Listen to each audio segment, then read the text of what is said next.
Hi everyone, thank you for joining us today. My name is Rav Campbell and I'm the Development Specialist with the CCPA BC office. I'll be moderating today's webinar. Writing and reviewing your will is an important task. For most people, their will is a way of looking after people they care about, spouses, partners, children, grandchildren, and the list goes on. You may even consider leaving a gift to a charity, such as the CCPA, in your will. If you want to learn more about our planned giving program, I would be happy to chat with you. Just some housekeeping items before we begin. At the end of the presentation, we will have a Q&A period, so please be sure to ask questions. You are on mute, so feel free to chat with us using the Q&A box. Also note that this webinar is being recorded. We will upload the video onto our YouTube channel and the link will be sent out next week. Now it's my pleasure to introduce our speaker, Mary Jane Wilson. Mary Jane is a partner at the law firm of Wilson Rasmussen, LLP. She has practiced in the area of real estate and wills and estate planning since 1987. She is also the author of the BC Probate Kit. We're so happy to have her here today. Okay, we're ready to start the presentation. Over to you, Mary Jane. Hello, everyone. I'm Mary Jane Wilson, and as you know, I'm a lawyer and I have a lot of experience in wills and estate planning. So my topic today is estate planning, of course. My office is in Surrey, and I have practiced since 1987, and I was the recipient of the Surrey Board of Trade Women in Business Award in 2013, and I'm also the author of the BC Probate Kit, as Rob has mentioned. So I do the estate planning side of things, wills, powers of attorney, representation agreements, and I also do estate administration. So the topic today is, there's a lot of information that I'm going to give you. We're going to cover wills, what happens if you have no will, probate, what is it, and the cost of probate. We'll talk about wills variation, who can vary a will, and then we're going to talk about planning while you're alive, enduring powers of attorney, representation agreements, and advance directives. So that's a lot of material. I'll speak probably for about 45 minutes, and then, as Rob mentioned, there will be a time for some questions at the end. So, of course, everyone needs a will. And why? Why do you need a will? Of course, you need to appoint an executor to administer your estate. If you don't appoint somebody, then you don't get to choose who gets to manage your affairs and give everything to your beneficiaries and pay your bills. We get to give your assets to the beneficiaries that you choose. It's not who the government says is going to inherit from your estate. You choose your beneficiaries. And it makes things easier if you have a small estate. So sometimes people say, well, my estate is small, I don't need a will. But sometimes people hold assets in joint names and they have designated beneficiaries, and all that's left in their estate is a car. And now we need to go to probate for the car. And if we have a will, it makes it so much easier. We have an actual designated person, an executor, to manage that small estate. And of course, donate to charity. It's a very important part of estate planning. You get to give some money away to people that you want to have it. So gifts to charities, leaving a gift in your will can be an excellent way to support a cause that you care for, and if you want to leave a lasting legacy. So of course this presentation is put on by the Canadian Centre for Policy Alternatives BC, and of course you are going to receive a tax benefit if you do that in your will. So you may also receive a benefit from certain tax minimization strategies. So to leave a gift to the CCPA BC, you must specify the BC office in your will. So if you don't, 100% of those funds will be directed to the national office. So you have to be careful when you're directing your lawyer to assist you with your will, and you want to make this beneficiary designation to a charity, then you want to make sure that it's the BC office. And of course, you can contact Rav Campbell here at the BC office if you have any questions, and her number and extension is on the screen, and she'll be very helpful. So everyone needs a will, and there are opportunities to make multiple wills in BC for corporate assets in order to save probate fees. So not only do you choose your beneficiaries and whatnot, you have some ways to minimize taxes. So some people may have companies, privately owned shares, and we may not need to go through a probate process for those. And if you have a company that's worth $2 million, that's going to be $28,000 in probate fees. And if we have that going through a separate will, you could save $28,000. And that's very huge savings. So if you have something like that, there is opportunities to save on the probate fees. And also, if you make a will in different jurisdictions in order to probate assets concurrently and have local executors in various jurisdictions where you hold assets. So an example I had a couple of years ago is we had assets in California, and there was a California will. And we had assets in BC, we had a condo in BC. And unfortunately, we, or the client, had probated the will in California first. And the probate process in California took about 3 years. And we didn't have a separate will here in BC, so we had to wait till the probate process finished in California, and then we resealed it here in BC 3 years later. So in the meantime, we were waiting on a property to sell. There was a restriction from rental, and we had all these strata fees and carrying costs, and we could do nothing until that California will probate was finished. So if we had a will in California and one here in British Columbia and a BC executor, that would have made things so much easier. So it's another reason why you may want to have a will if you have assets in various jurisdictions. So protecting your estate from your children's spouse. This is a common question I receive all the time, and there's only so much you can do. But there are some rules that have changed recently, and I think that is it's a lot better now for estate planning. So once your child inherits your estate, it is up to your child to protect themselves from their spouse on separation. So that's always the fear, that the parent gives everything to the child, and then the child uses it for a family purpose, and then their separated spouse now takes half of the money. So, you know, there's things that we can do to deal with that, but it can be complicated. So you need professional advice when we're talking about protecting your assets from your children's spouse. But you can set up trusts, and lawyers can help you with that. We have a relatively new statute in British Columbia. It's called the Family Law Act. And there's a new regime where on separation, only the increase of value of the asset is shared with the spouse. So it's no longer the entire estate is shared on becoming a spouse. So it used to be if you got together as the spouse and you had a large inheritance, you might have to share half of it on a separation, but that's not the case. You get to keep your inheritance at that point. So an inheritance that a spouse receives before, during, or after a relationship is part of that spouse's excluded property. So, however, for inheritance received before separation, the amount the inheritance increases in value during the relationship is family property. So that's a new change to the law. So some of you might be interested in that aspect of it. So who is a spouse? This is a changing topic. There's a lot of law that's being created now on who is a spouse.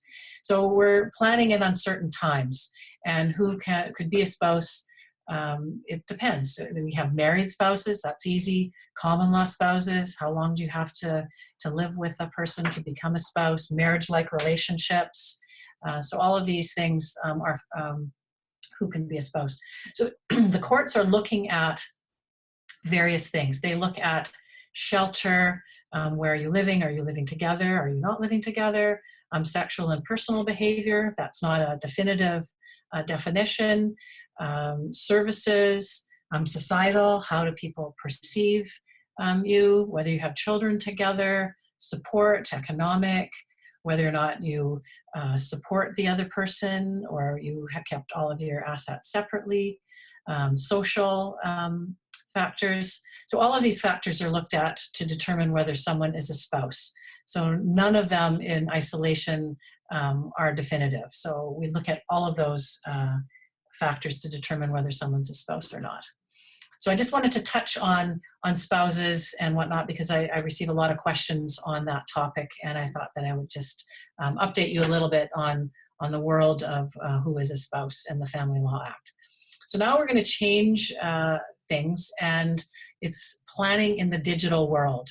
So this is coming increasingly more important, and you don't really think about this so much when you're making your will, but we have possessions existing in electronic formats now. It's not just what's at the bank and what's at the land title office and what's at the motor vehicle department. There's digital files or records, and there's the right to use the file or record, and then there's method of access. So it depends on, do you have passwords, or how do you get access to these things? So there's email, PayPal, online assets, YouTube, digital photos, social media, domains, cryptocurrencies, loyalty points. A lot of these things are on the computer in a digital format, and how do you get at them when someone's passed away? Everything's encrypted with passwords and things like that. So it's important to think about these things when you're doing estate planning. We have ebooks, music, we have subscription services, games. So we want to be organized and ensure that your executor will have uninterrupted access. So it's a good idea to have a memorandum of digital assets, password management. These passwords we have to change all the time, so change them frequently. So you have to update this memorandum frequently, and just think about how hard it is when you're changing your password and you can't remember which password you used and which rotation it's been, and you can't get in to your digital assets. How is someone going to do that when you've passed away? They have no idea, and we could lose all kinds of assets that way. And I think recently there was some thing on the news about these cryptocurrencies, and it's all digital, and you don't have the password. And I think this fellow died with the password, and we'll never see that money again, ever. So very, very important to think about those things and record the password somewhere, so that an executor can get those. So what happens if you die without a will? So everything that we talk about in wills and estate planning is governed by the Wills, Estates and Succession Act. We call it WESA. And WESA governs who receives what in BC if you don't have a will. And if you don't have a will, the term is you die intestate. If you have a will, you die testate. If you have no will, you die intestate. So no one has the authority to administer your estate without a court order. Someone needs to apply to become the administrator of your estate. So if you have a will, of course, you choose an executor. But if there is no will, someone has to come forward and apply to be the administrator of your estate. So you're not choosing now, someone else is choosing to do that. So WESA lists who has priority to apply. So it's not just anyone that can apply to be your administrator. It depends on who's in your family. So if you have a spouse, then your spouse would be the first person to be the administrator.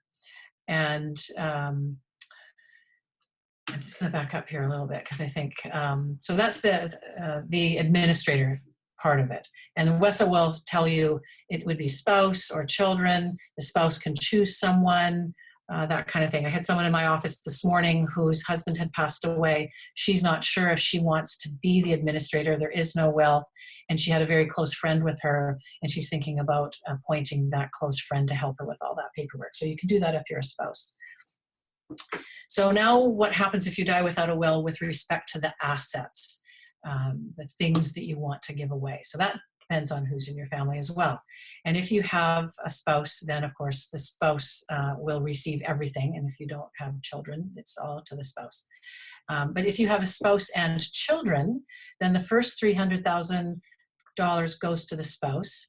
And if the children are in common to the intestate, then it's reduced to $150,000. I'm going to back up. If the spouse and children, the first $300,000 to the spouse if the children are in common. But if the children are not in common, then it's reduced to $150,000 to the spouse. So if they have children in common, you get more money. So that's how it works to start. So the first $300,000 if you have children together. And then after, whether it's for $150,000 or the $300,000, then half of the estate goes to the spouse, and half of it goes to the descendants, which is usually the children. And if the child is a minor, then the public guardian and trustee holds the money for the children until he attains 19 years. So it doesn't go to the surviving spouse or the child's parent. The public guardian and trustee is going to be in charge of the money for any children that are under 19. And a lot of people don't like that. And if you don't like that and you don't like this scheme, then you need to make a will. Then you can change it and do what you want as opposed to what WESA dictates is to happen. So if there's the beneficiary is a minor and there is no will, so a minor in BC is under 19, a passing of accounts is required. So the guardian or the public guardian and trustee can't release the executor from holding that money for the minor. The courts have to do that. And it is an expensive court application. So that's another reason why you want to make a will. If you have no spouse or children, then your estate will go to your parents. If you have no parents, then your estate goes to your siblings. And distribution stops after the 4th degree of relationship, and then the assets go to the government. It's called this cheat to the crown.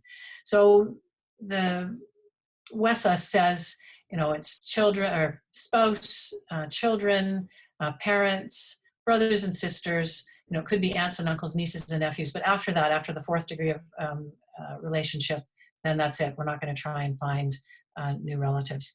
Before 2014, we had to keep going and find, you know, the 6th cousin, you know, twice removed somewhere in England and try and locate them.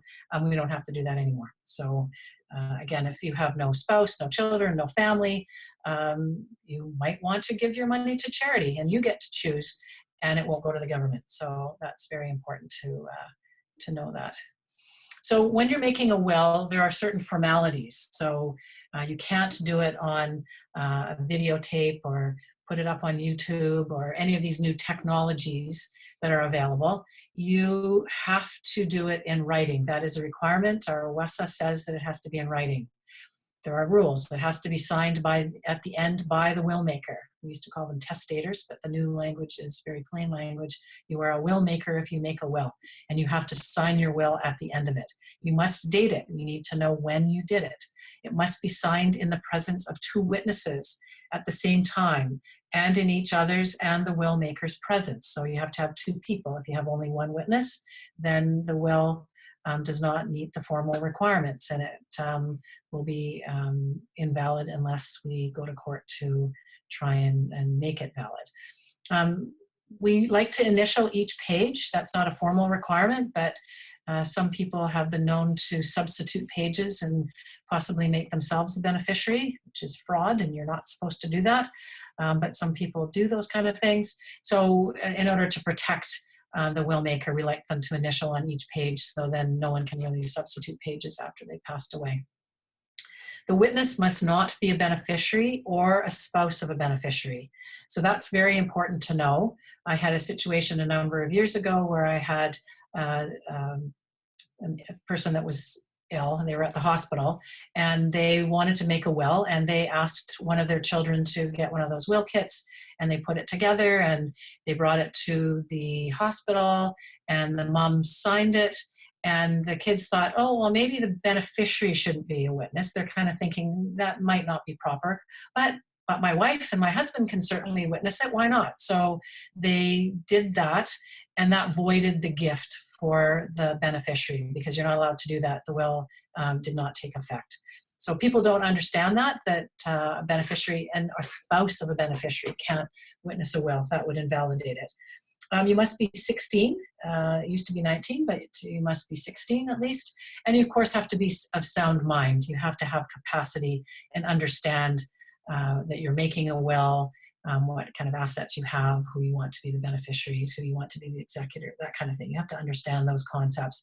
And part of what lawyers do, and I do quite regularly, is assess capacity. And I make sure that someone doesn't come in with one of their kids and you know, we sit there with the child and the mom, and you know, mom doesn't have any capacity at all, and the child is trying to kind of get the will made and get them to be the beneficiary. So we have to meet with everybody separately and make sure that they have a capacity and that they are doing what they want to do and maybe not what one of their children wants them to do. The will maker must be 16, but the witnesses must be 19. So you have to be aware that the witnesses must be at least legal age. And of course, the will can't be signed under duress, coercion, or undue influence. So you can't pressure someone to make a will. You can't say, Mom, I'm not going to let you see your grandkids unless you make me the beneficiary under your will and you cut out, your other kids. That's not proper, and the will can fail if that was proved to have happened. So we have to test all of these things when we're making wills as lawyers. So the do-it-yourself kits, a lot of people, they try and save some money in making wills, and usually what happens is they're pretty low cost, but most people make mistakes that could result in a higher cost later. So they don't really understand that there has to be two witnesses in the same room at the same time, or that the beneficiary or the spouse of the beneficiary can't witness it. They don't really understand all of that. They just kind of write it down and then it's not valid later. And that's going to cost a lot more money than any will. So no professional advice is given regarding assets that fall outside of the will, probate fees, minimizing taxes, donating to charities, what kind of tax minimization strategies you have, or wills variation matters. When you're doing it on your own, you may get a document that fails and you don't have any advice on any of these other things. Now, since WESA came into effect, which was in 2014, courts can correct deficiencies. So in the scenario that I said where the spouse of the beneficiaries had signed that will and it failed and the gifts didn't work, that was before 2014. Now, if that happened, that family could go to court and say, Court, we really didn't understand. We didn't know that the beneficiaries couldn't witness, or the spouse of the beneficiary couldn't witness. This was really the intention of the will maker. Can you fix it? And the courts can fix it. But you really don't go into court for under $5,000 these days, and the costs just go up from there. So it's an expensive court application, but you can correct deficiencies. So you may have saved your $400 or $500 in making your will, but you've paid $5,000 or $10,000 later on. And that really doesn't make very good economic sense. So it's very, very good to receive professional advice when you're making a will. So now I'm going to talk about probate. So everything we've talked about up to now is estate planning, planning to die, right? Now probate is after you've passed away. So what is probate? Probate is just a fancy word that says that the will is valid. And in British Columbia, the Supreme Court of BC grants probate if there is a will, and it's called a grant of administration if there is no will. And the Land Title Office, financial institutions, the Department of Motor Vehicles, among others, require an estate grant to deal with the asset. So a grant of administration and a grant of probate are both called estate grants. So that's what probate is. It's just saying that the will is valid. And all these places don't want to take any risk that the will isn't valid, and it might have been signed under undue influence or incapacity, or maybe they were coerced to sign it, or maybe it was signed in front of a witness that was only one person, or an improper witness. So the banks and land title, they don't want to look at any of that. They want the Supreme Court to look at it and say, you have a valid will, this is the proper executor, you can deal with that executor. That's what probate is all about. So the Supreme Court does not do it for free. So everyone's worried about avoiding probate fees. They're not horrible, but they do cost some money. And of course, the larger your estate is, the more your probate fees are going to be. So currently in BC, the probate fees are up to $25,000, it's $200. Between $25,000 and $50,000, you have to add another $6 per 1,000, so that's another $150. And then over $50,000, then it starts to be a percentage, and it's $14 per 1,000, so 1.4%. So if you had an estate worth $1 million, generally speaking, the probate fees are going to be about $14,000 on that $1 million estate. So, and those probate fees haven't changed in a very, very long time. If the government was looking for some money and we have a big change in wealth with the baby boomers aging and dying, this would be a good place for them to look for money, but we're not going to tell them that. What property may not be disposed of by your will? So life insurance, for example, if you have a designated beneficiary, you say your life insurance goes to your spouse, your life insurance goes to your son or daughter, that goes to them directly, and it does not fall into your will, and it does not fall into your estate, and you do not pay probate fees on it. So if you have the ability to make designated beneficiaries on any assets, that's very, very important for you to do. Tax-free savings accounts, you can name a beneficiary, or I think they call it a successor subscriber. You can name your spouse or your child, or a charity if you want to. RSPs and RIFs, you can name a designated beneficiary. Joint tenancy, homes, bank accounts, motor vehicles. A lot of these assets are held jointly. So often a husband and wife situation, spouses will hold all of their assets jointly. So when one of them dies, they file a death certificate at the land title office, at the bank, wherever their asset is, and it just automatically, just by operation of law, transfers to the surviving spouse. So that's great, and it's easy, and there's no probate fees. So when you're making your own will in a kit, you don't know these things, and you kind of miss these things. I had a situation, again, a number of years ago where I had someone pass away, and they had a homemade will, and we were probating the estate, and the life insurance was given to the spouse, and the RSP was given to the children, and they didn't get the benefit of this tax-free rollover to spouse. So they ended up by paying, I think, about $50,000 in income tax that they wouldn't have had to pay if they had it the other way around, and the RSP designated to the spouse and the insurance to the kids. But they didn't know because they didn't have professional advice. Joint tenancy versus tenants in common. So when you buy property, your lawyer is going to ask you, if you're buying it with more than one person, do you want to be a joint tenant or tenants in common? And you'll go, oh, what is that? I don't know what that means. So if it's joint tenancy, then on death, property goes to the survivor by operation of law. And all you do is file the death certificate at the land title office. So that's very common between spouses. If it's tenants in common, or there's one name only, then on death, the will need to be probated, or the estate will need to be administered if there is no will. So sometimes in tenants in common, you might have a blended family, so you don't want it automatically to go to the spouse. You might have a situation where you want it to go to one of your kids. You might be business partners, that kind of thing. Then you'd probably want it in tenants in common. But between spouses, often if you die, you want your property to go to your spouse, and joint tenancy is a way to do that without paying any probate fees. So holding assets in joint tenancies with adult children. So this is another question I receive quite frequently. And so, mom and dad had property in their names jointly. Dad died, everything now is in mom's name, just by way of a death certificate.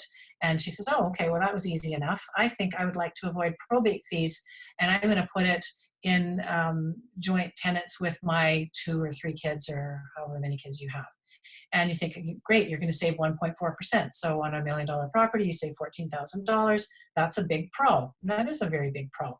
But there are risks, and you have to look at those risks. So not 100% of your estate is yours anymore. It belongs half to your kids, or 2/3 to your kids.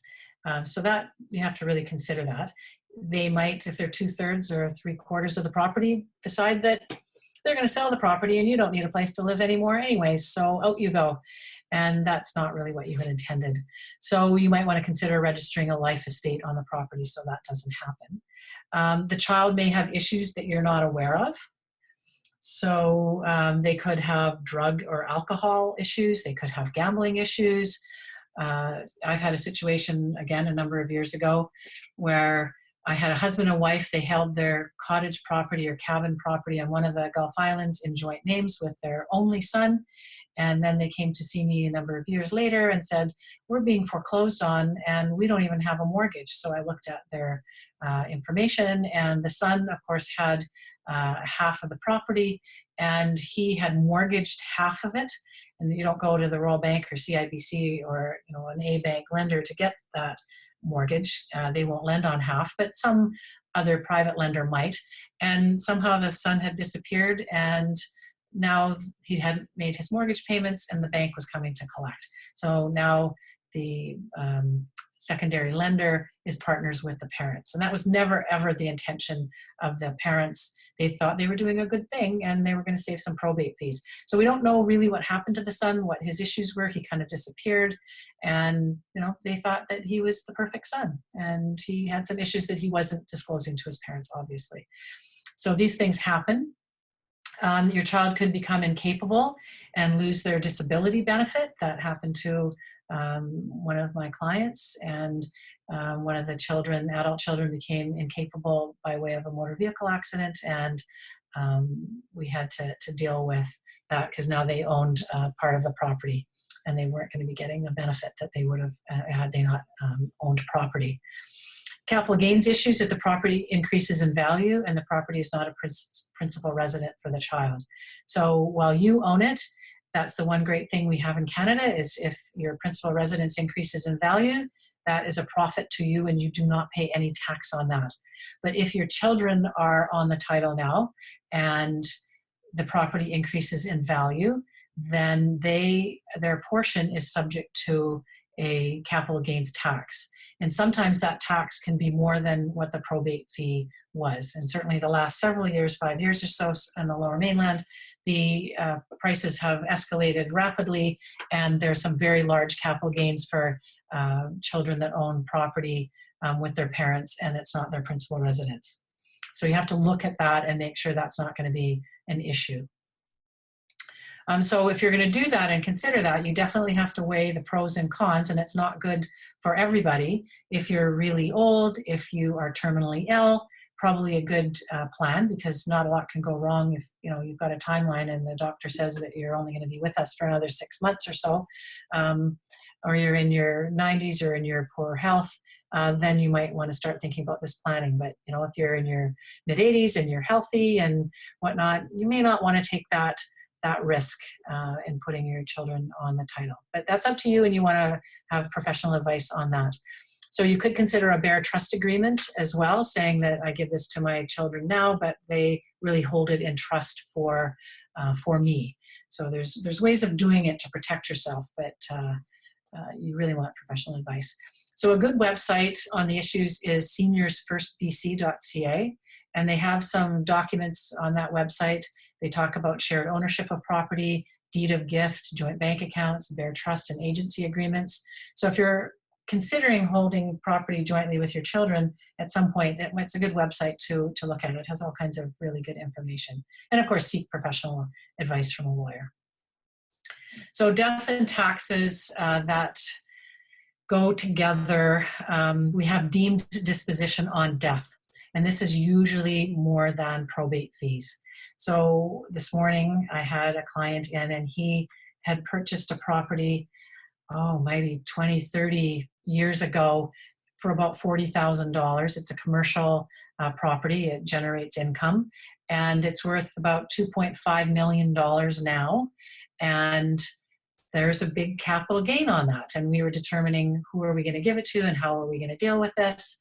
And we determined that the capital gain on that was going to be about $235,000.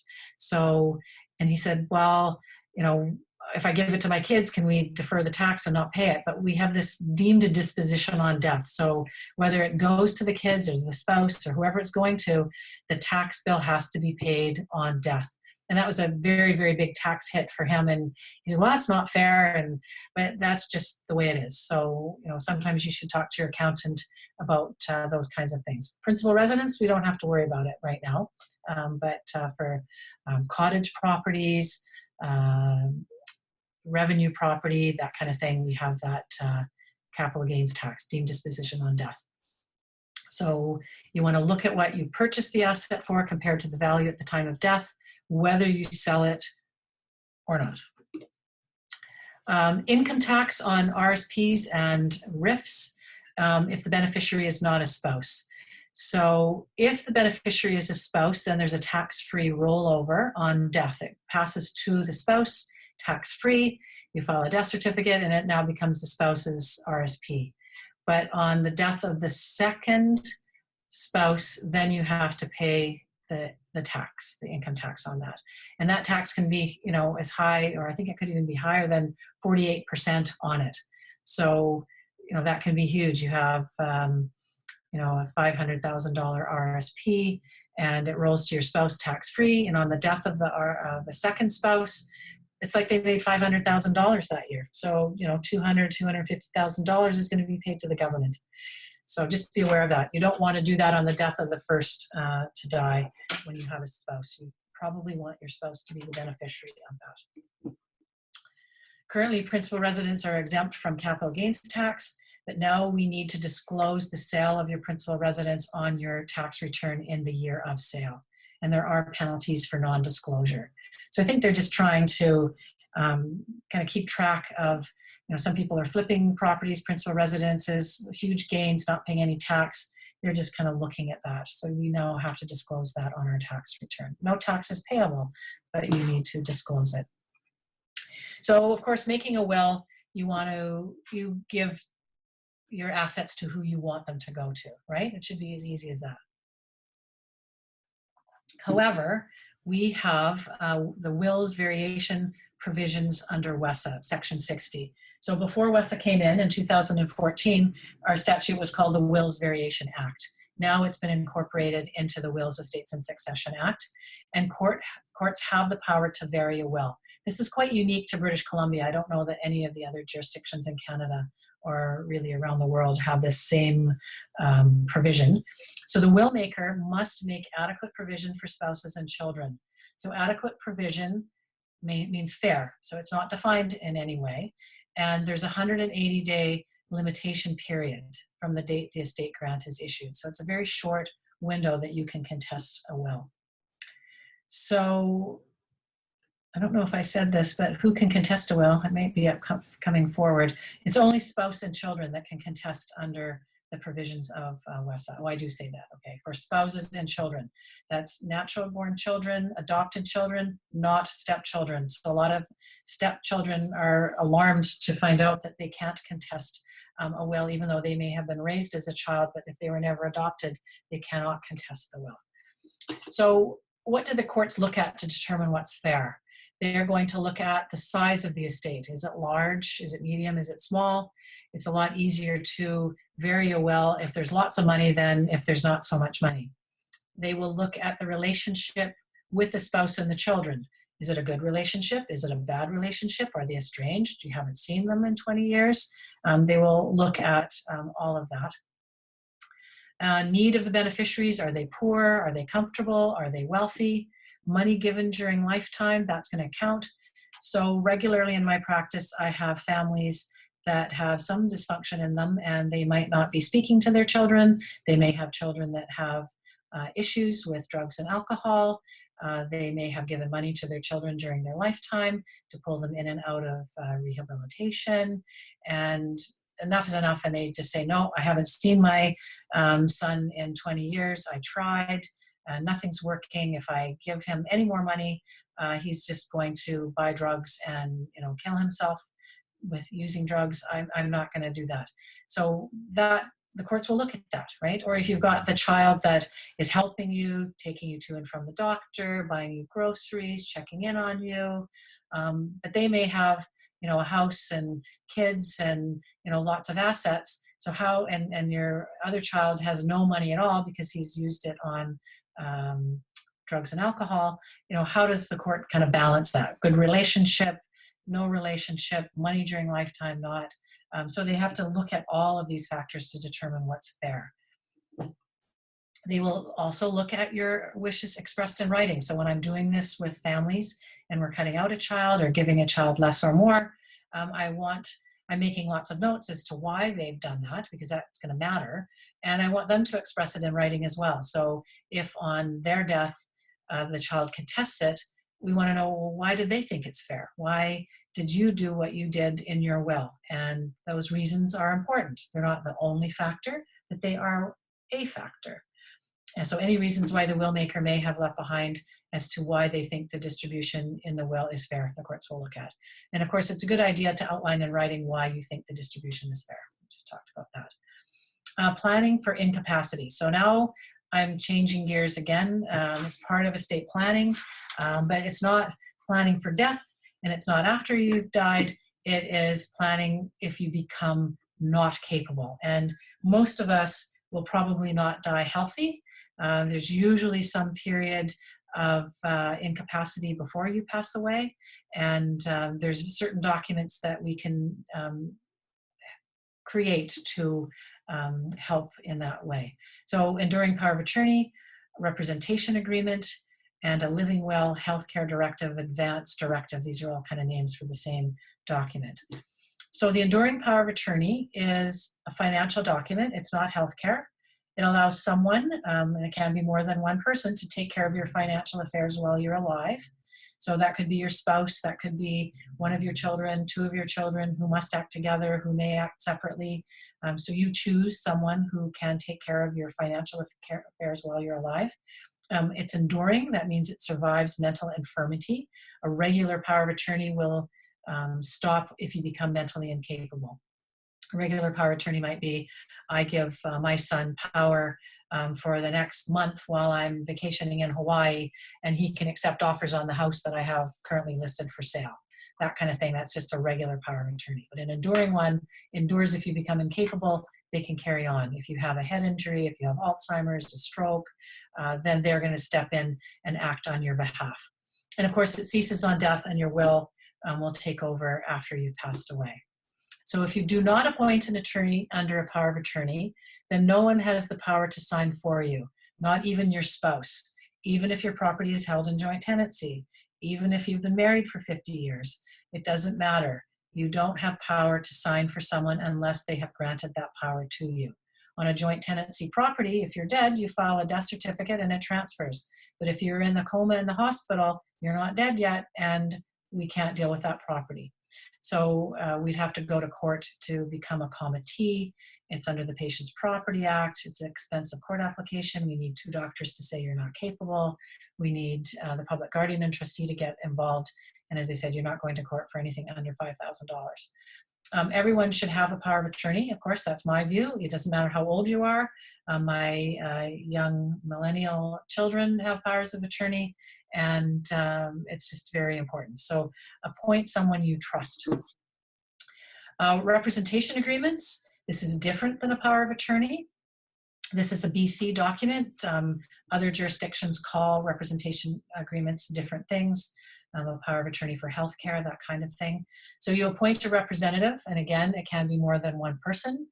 This is a healthcare document. It's not financial, and you can say where and with whom you reside. These people can make these decisions about putting you into a care facility, major, minor healthcare decisions, that kind of thing. So in the absence of a representation agreement, there are alternate decision makers for healthcare.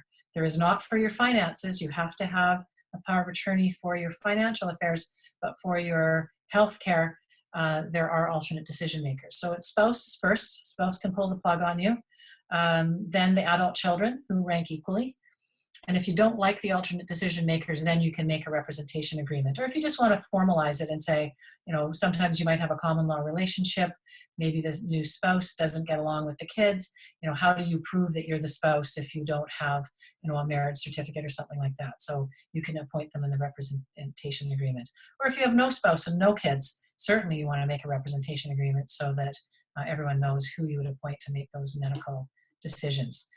So living wills and healthcare directive, advance directive. Living will is kind of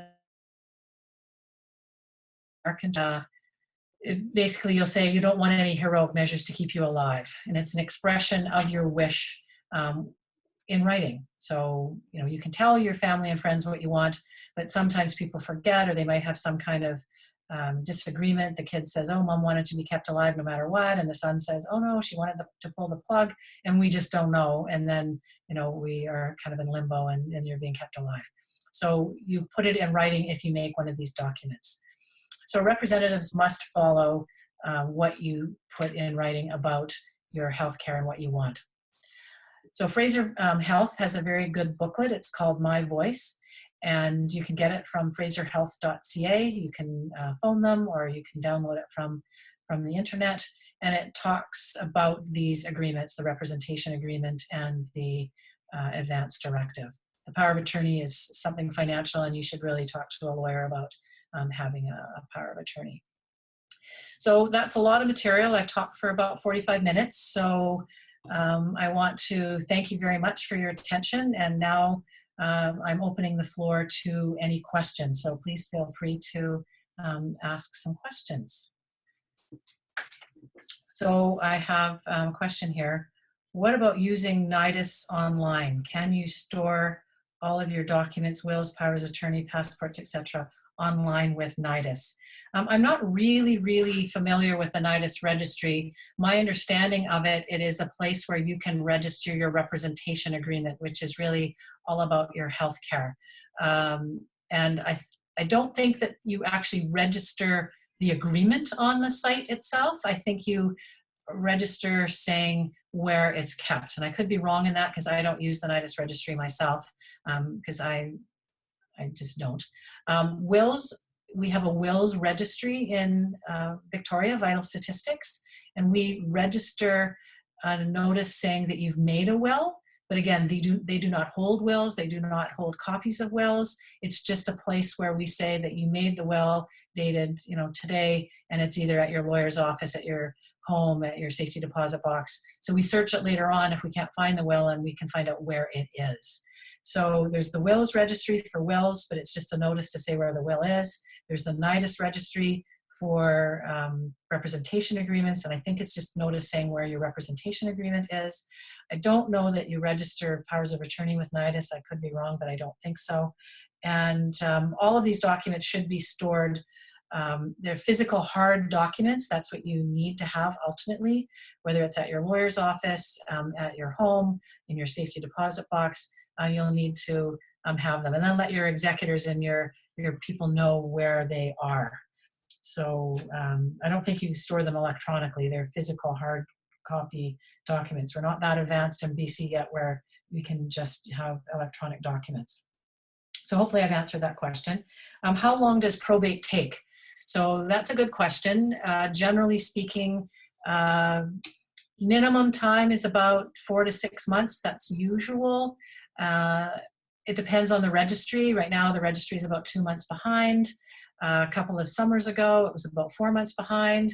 It takes a couple of months to put all the paperwork together and assemble the assets and whatnot. So, 6 months to a year, they call it an executor's year. In other jurisdictions, it's different. Like I mentioned, in California, it was a couple of years to get probate there. But here it's about 6 months. And then probate is just the part about getting you the authority. So after that, you still have to do the paying of the bills and the distribution and the taxes and all of that. And that can take another 6 months. And then if the will is being varied, that can take longer. So it really depends on the situation. Next question is, what is the time constraint to contest a will through wills variation? So spouses and children can contest, and then the time constraint is 180 days from the date of probate. So not from the date of death, and it's from the date the probate grant has been issued. So it's 180 days. So if you miss the limitation period, 180 days, you are out of luck. So if you think that you might be not adequately provided for, the will is not fair, you should see a lawyer immediately to make sure that you're not going to miss any limitation periods. So those are the questions so far. Anything else? Any other questions for anyone? Okay, no other questions. So thank you very much for your time. I hope that you found the presentation informative, and thank you very much.